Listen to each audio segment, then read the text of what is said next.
Zvomanikidzwa kupedza chikafu kana ndaguta. Pedza chikafu ichocho sha.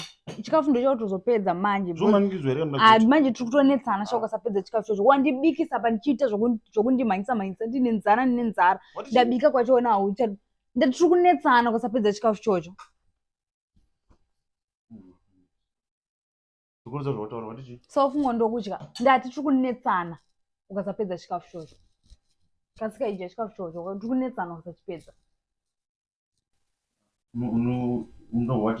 Unotaura kuti ukasapedza chikafu ndokunetsa. Uzati kunetsana ndazoti ngatonetsana zvakuita sokuti pamwe inini ndinokunetsawo. Handinetsa nemunhu. Saka ubvisire hembe. Ndozvabvisira hembe izvozvo kuti ungotaura chete utanga accident asina basa.